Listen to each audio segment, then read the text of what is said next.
Welcome back to Late Night Breakfast with Bob. My name is Bob Babbitt. We are brought to you by Epson. We're airing on triathlete.com. We're at the ITU Hall of Fame evening. Peter Robertson, Robo, just got inducted into the ITU Hall of Fame. How does that sound? It's amazing. It's such an honor. It's and to be inducted with my peers as well is also a really nice experience. Yeah, but to be inducted is it's just not something you think about ever. So talk a little bit about growing up. When did you get into this sport, this crazy sport? Oh wow, way back. Yeah, way back machine. Yeah. Yeah, early '90s. Yeah, okay. I just discovered the sport just with some mates from school. Yeah. And well, I'll tell the story because my dad's here tonight. Yeah. But my first triathlon, I got beaten by a girl. Oh. And he wasn't sure if this sport was for me. He's like, a son, you got beat by a girl. Yeah. You better get out. Well, but I beat all my mates, Yeah. But he didn't realize girls are pretty good. Yeah. But luckily he got over that, and so did I, and I stuck with it. And when was hearing about the Olympics, was that, okay, I'm all in on this? What was the moment where you felt like this is going to be a career? This is what I want to do?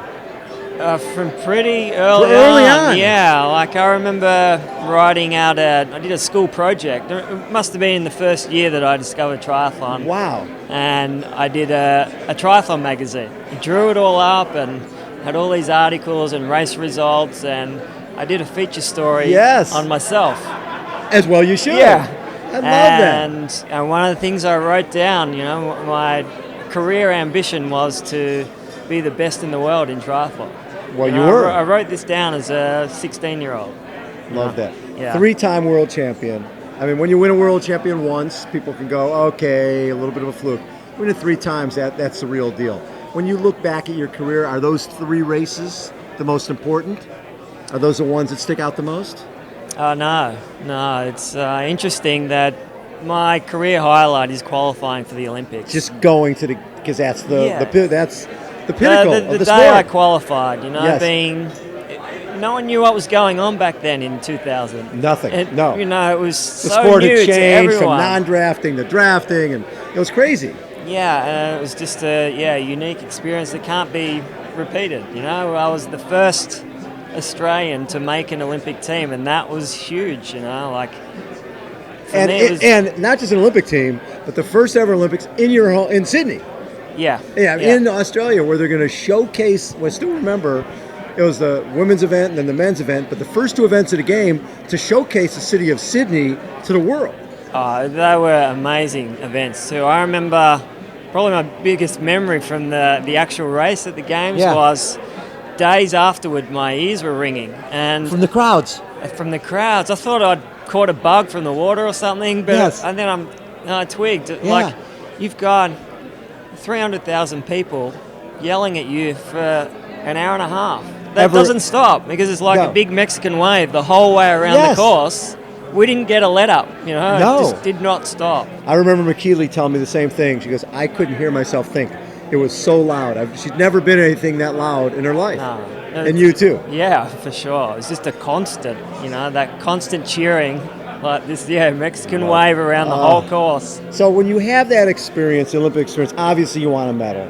You don't want to not be off the medal platform, especially in your own country. But it was still the Olympics, and our young sport was in the Olympics. How long did it take you to come to grips with the fact that, okay, I'm bummed because I didn't do what I wanted to do, but I still had an amazing experience? Well, I was very fortunate to go to a second Olympics, and that was a period where I made sure that I enjoyed that Olympic experience. Right. Because for me, it had to be bigger than just a result. Often we're just focused on these results. Exactly. And the Olympics is different. It's a different beast. It's one day.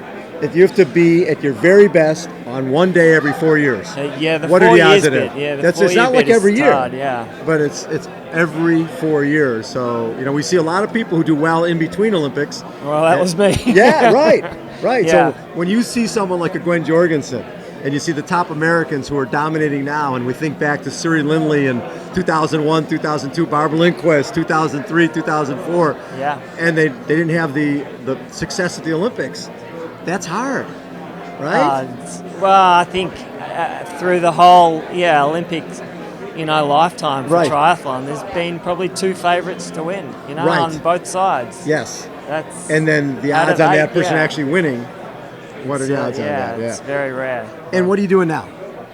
Yeah, I'm playing around with Ironman 70.3. Yeah, a few of the longer stuff. I dabbled a little bit through my short course career, but this time, I just do the longer stuff now. So 70.3, a few Ironmans. Love it. But yeah, I qualified for Kona last year, but then I crashed 3 weeks out. Broke you the coming this year? No, I didn't qualify this year. It's a tough. It's tough, right? Yeah, it's real tough. So where are the robo sticks at? I have people ask me. They're like, "Hey, remember that guy who used to run with the sticks?" Yeah, no. Well, you still have them, right? I still have the original pair. Yeah. And when you run with them, it just helps you focus, help you stay relaxed. Yeah, all of that, and a bit of technique as well, and just they were given to me by a special person as well. So who's a special person? My mentor, George. He was said you need instrumental in my career. Yeah, love that. But no, I train with them now. The long course stuff, I can't race with them because I'm too tired and I need to grab too much stuff. Right. So, well, it's an eating and drinking contest now. Yeah, it's not a race. No, I can't race with them anymore, but I still have them. Love it. Peter Robertson has been our guest, the man they call Robo, 3-time world champion. Again, this is late Breakfast with Bob. My name is Bob Babbitt. We are brought to you by Epson, and we're airing on triathlete.com. Hold on, everyone. We will be right back.